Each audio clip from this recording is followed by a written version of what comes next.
Hi, this is Lane8492. This is the second of two true crime story videos I'm doing today.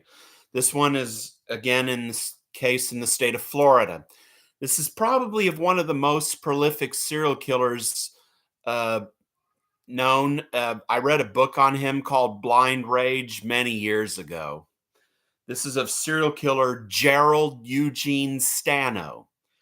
Apparently, he was born on September 12th, 1951, as Paul Zeninger. And from what I read in the book Blind Rage, he was seen as unadoptable because he was apparently playing with his feces.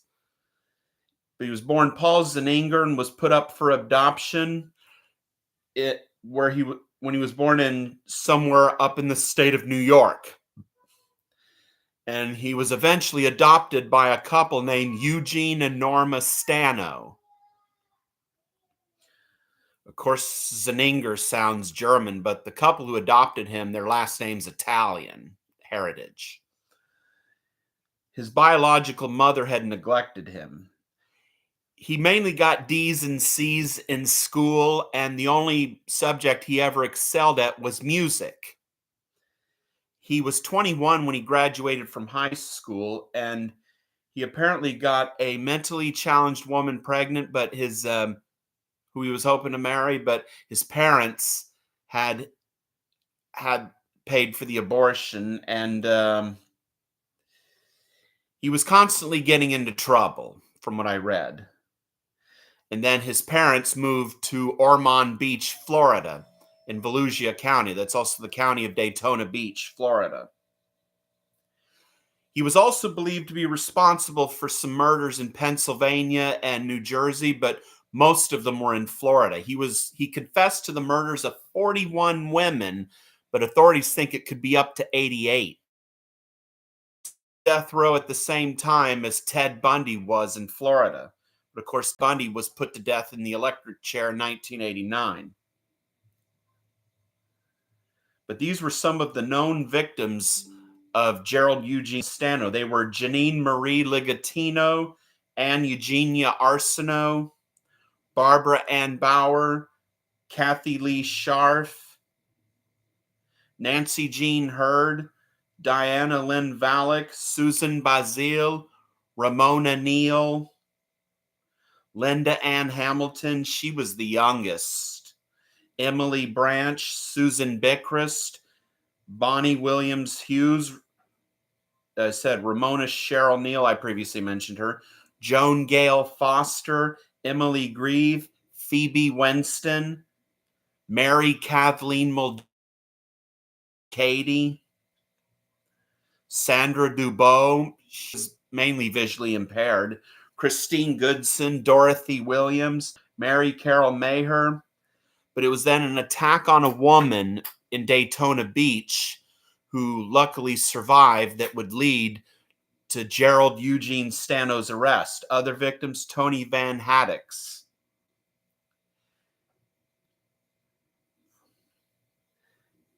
And he received multiple life sentences for these murders.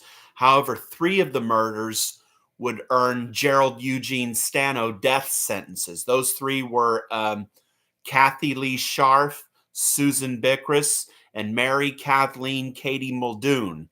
And he would wind up on death row in Florida.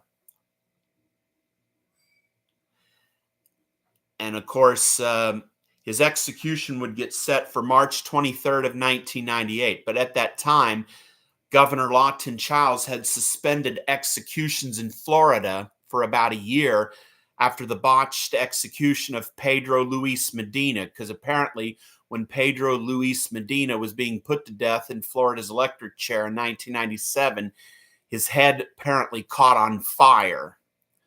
This was the second time it happened in Florida. The first time it happened was in 1990 of Jesse Joseph Tafaro, when apparently they were using a rubber synthetic sponge when usually it's the natural sponge that you got to use. But then with Pedro Luis Medina, it was discovered that the natural sponge was not applied properly, and that's why it had messy results.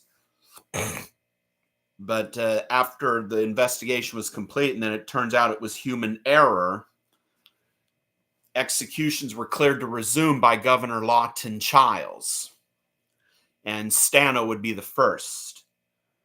And about a week prior to his execution, Gerald Eugene Stano was brought to the death house at the Florida State Prison in Stark, Florida, where executions still take place today. And his last meal would consist of a Delmonico steak, a baked potato with sour cream and bacon bits, salad with blue cheese dressing, butter beans, half a gallon of mint chocolate chip ice cream, and a 2-liter bottle of Pepsi. He continued to proclaim his innocence. And of course, amongst those who witnessed the execution was Raymond Neal, the fraternal twin brother of Ramona Neal, who was Raymond Neal was a United States Marine. And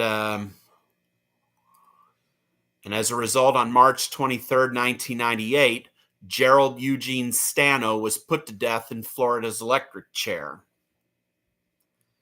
I mean, he confessed to him, but then again, he proclaimed his innocence. This is Lane 8492. I have a associate's, bachelor's, and master's degree in criminal justice. Hope you enjoy this video and let me know what you think. Thanks.